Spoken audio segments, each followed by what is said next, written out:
I often say to people, capital has a supremely monogamous relationship with return. And so the reason most people who make money quickly blow their money quickly is because they always think there's more money around the corner. Old money is quiet. There are a couple of ways you can spot old money, by the way. The first is, old money generally doesn't drive the latest model of anything. Generally. You'll find them driving a Range Rover 3 models ago.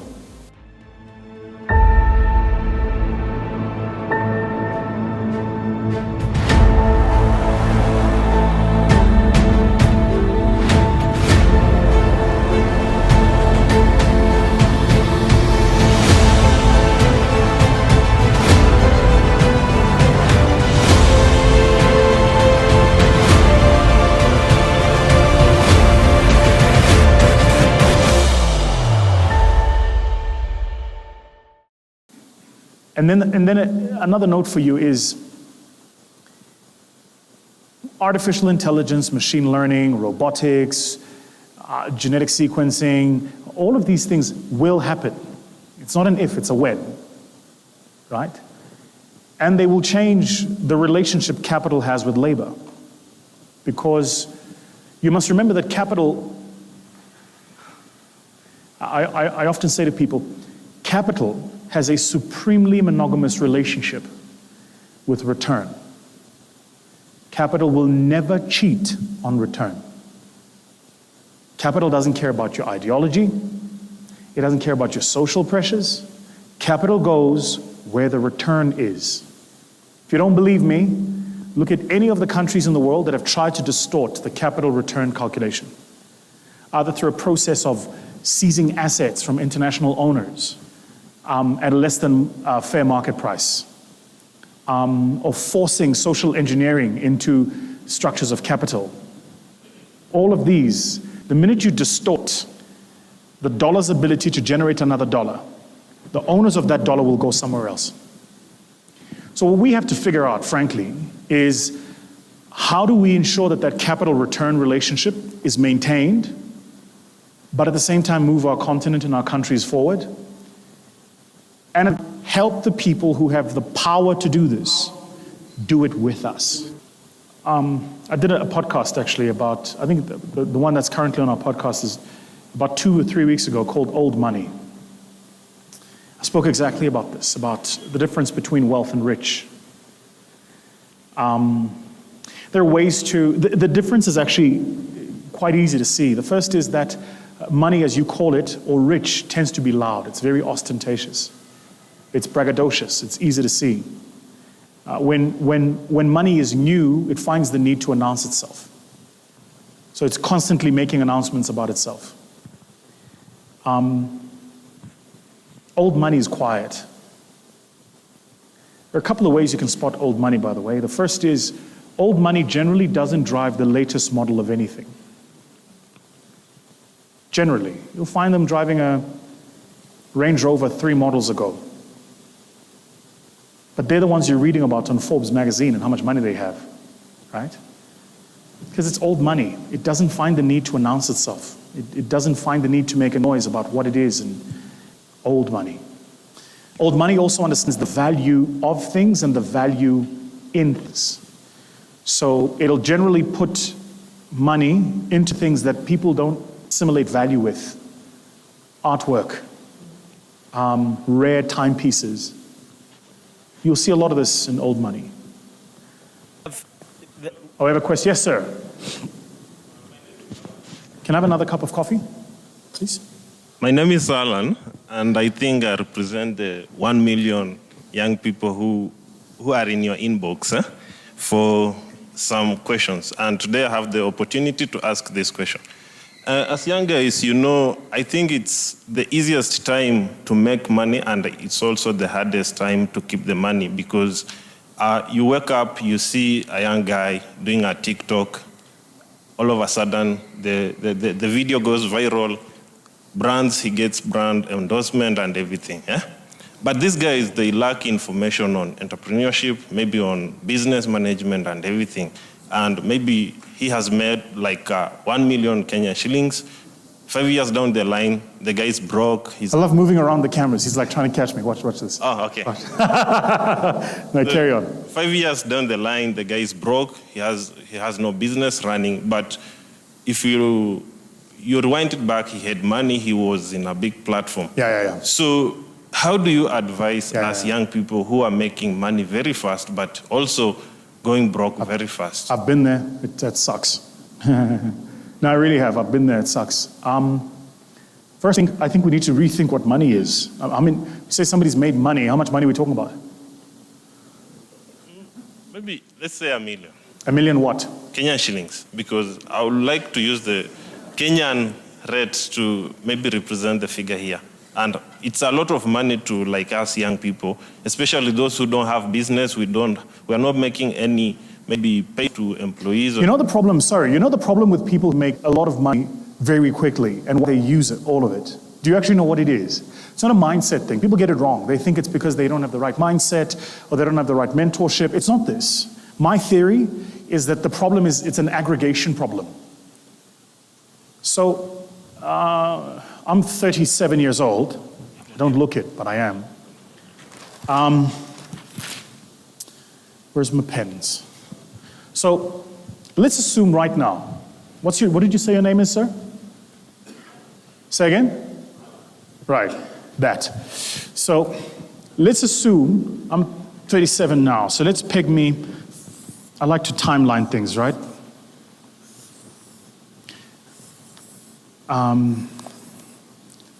So let's put me here now at 35. And we make this 10-year periods. Right? So 35, 45, 55, 65, and I am and will be the sexiest looking 75 the world has ever seen. I'm telling you for free. Watch me at 75, right? So let's assume now I come into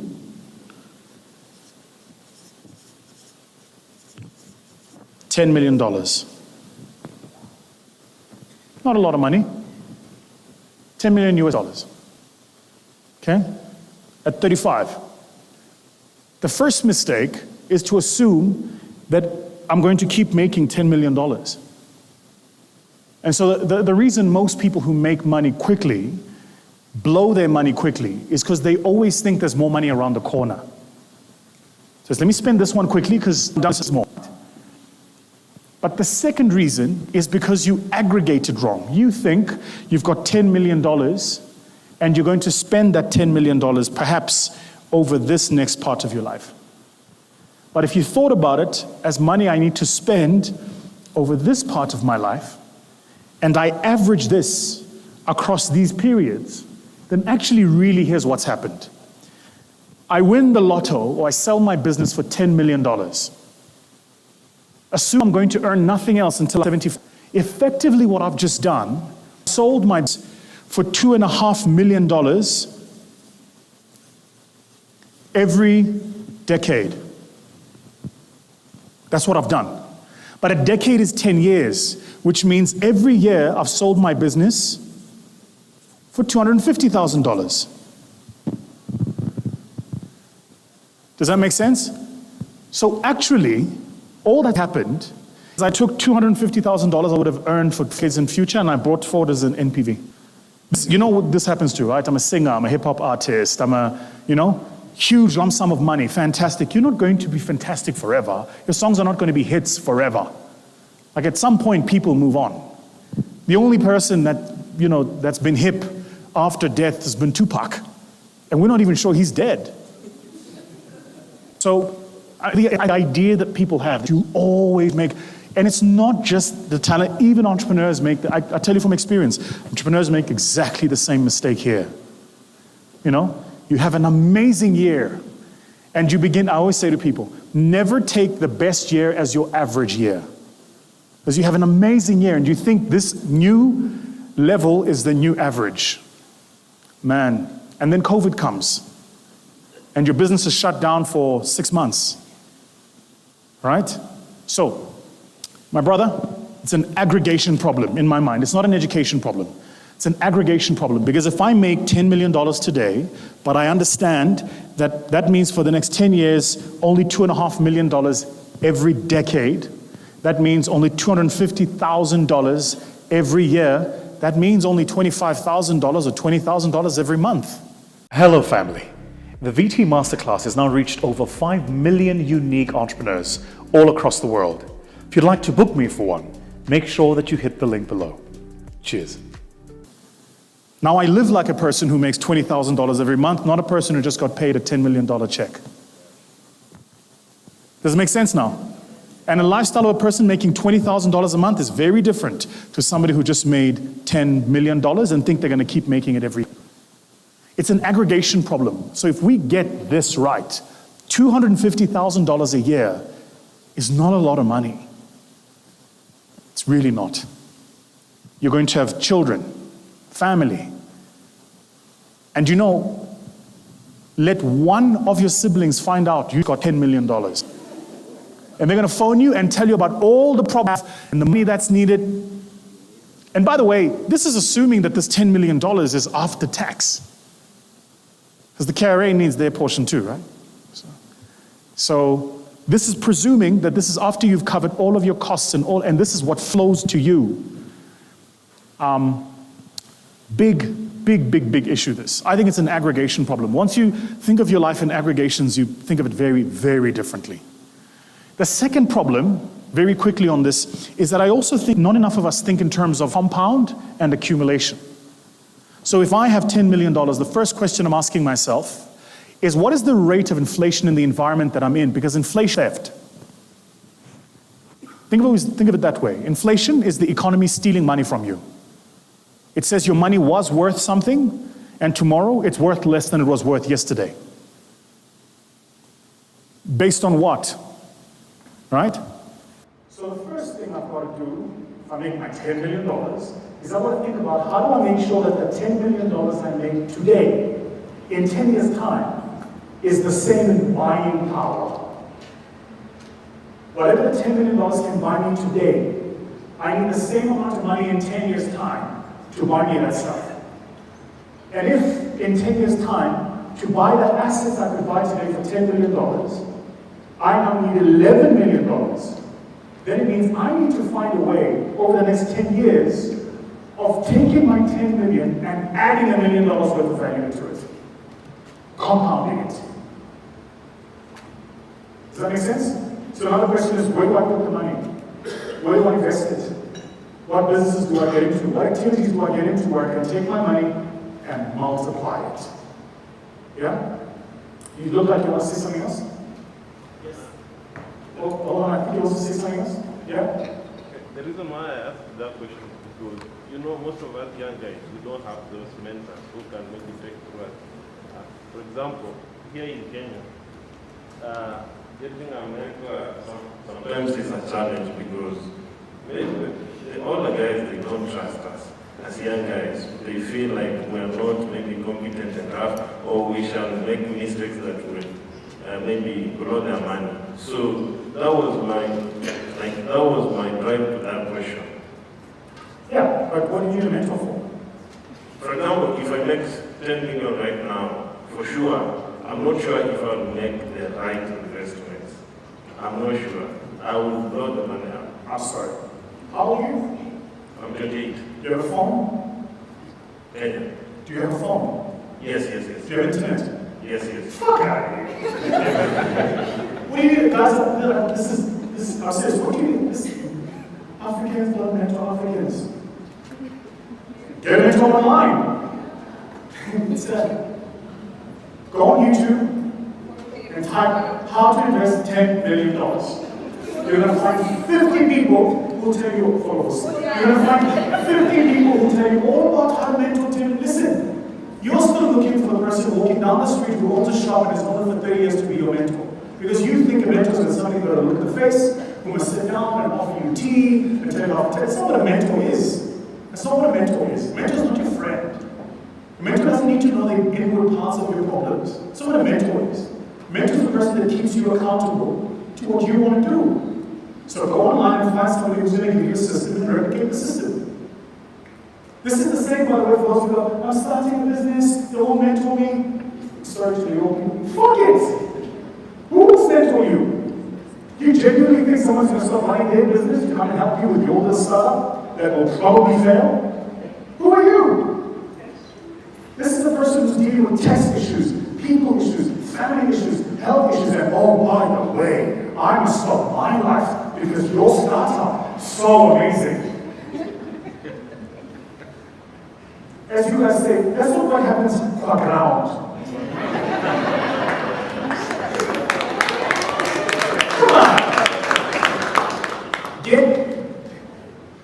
There is enough information out there. There is enough out there that if you're looking for the information, you'll find the information. I genuinely, honestly, truly believe that in today's world, if you're making bad decisions, you have yourself to blame.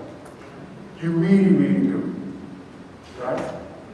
So yeah, just model the right people, keep coming to the right people, follow the right people, consume the right content, you'll be okay. You'll really be okay. Okay? Yeah. So no more questions about mentors.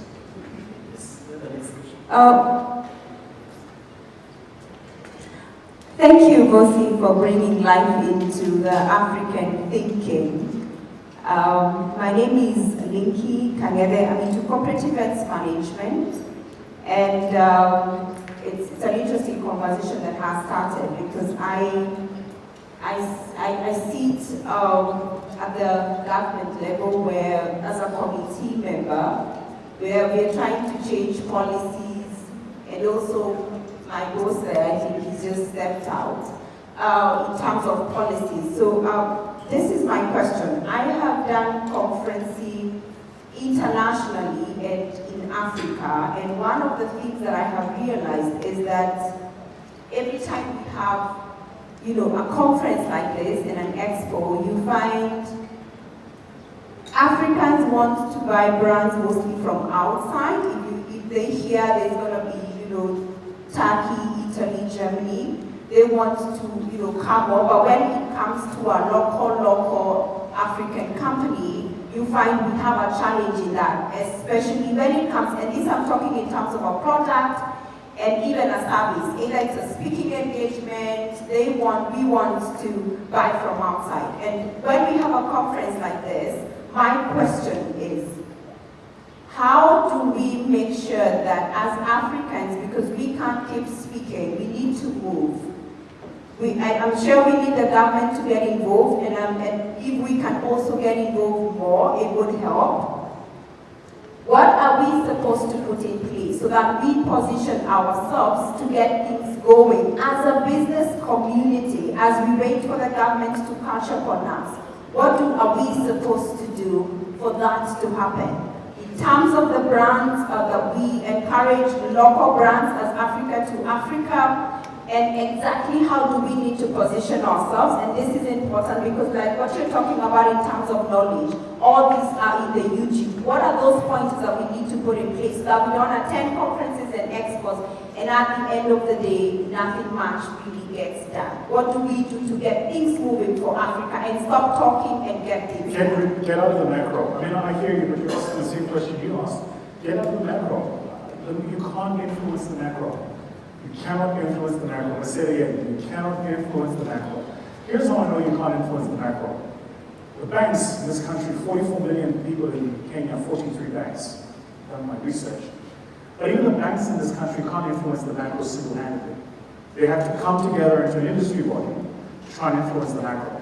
So your question is, how do we make sure that the things we talk about are the things we do? The answer is, get out of the macro, focus on the micro.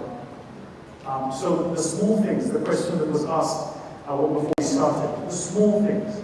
What are you going to do different when you leave here? For me, this is the thing that matters.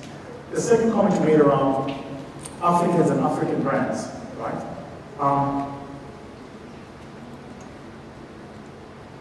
It's going to take a really, really, really long time for Africans to truly believe that they are worthy. Hello, family. The VT MasterClass has now reached over 5 million unique entrepreneurs all across the world. If you'd like to book me for one, make sure that you hit the link below. Cheers.